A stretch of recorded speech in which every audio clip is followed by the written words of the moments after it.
Perubahan iklim membuat banyak sektor di Indonesia kian menggenjot produk ramah lingkungan dan energi terbarukan seperti panas bumi atau geothermal. Meskipun Indonesia merupakan penghasil geothermal terbesar kedua di dunia, masih banyak yang menganggap geothermal hanya dipakai untuk membangkit listrik. Padahal perusahaan geothermal bisa berbuat lebih dari itu. Nah, di Pertamina, tahukah Anda, Pertamina itu tidak hanya mengurusi BBM, tidak hanya mengurusi minyak bumi, tetapi juga mengelola panas bumi. Di Pertamina Geothermal Energy Area Kamojang, kita bisa menemukan geothermal diinovasikan untuk sumber energi hijau masyarakat.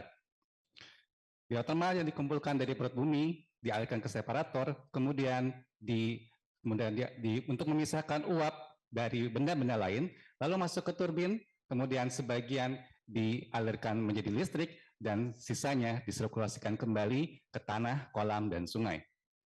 Nah, bila terjadi tekanan berlebih pada media pengumpulnya, uap akan dibuang ke udara. Melalui program Geotato, uap buangan ini akan dimanfaatkan kembali untuk mengukus kokopit atau serabut kelapa yang menjadi media tanam bibit kentang. Sebelumnya, para petani menggunakan gas dan kayu bakar yang tidak efisien dan berkontribusi terhadap emisi global. Potensi masyarakat juga dibidik perusahaan melalui inovasi teknologi. Wilayah sekitar perusahaan yang sulit diakses transportasi umum, tetapi ramai dengan usaha lokal, justru dilirik oleh komunitas binaan Pertamina yang mengembangkan aplikasi serupa Gojek bernama Rangers App.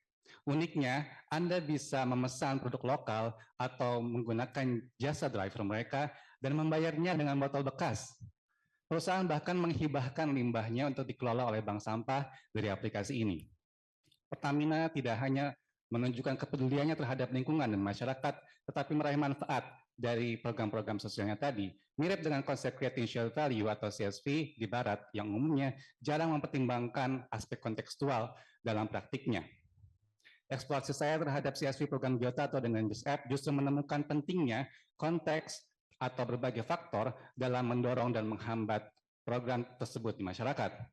Para eksekutor program harus berinovasi, kemudian mengembangkan kapasitas berjejaring, mengembangkan budaya CSV, dan juga mengembangkan kapasitas dalam berinovasi dan berbudaya.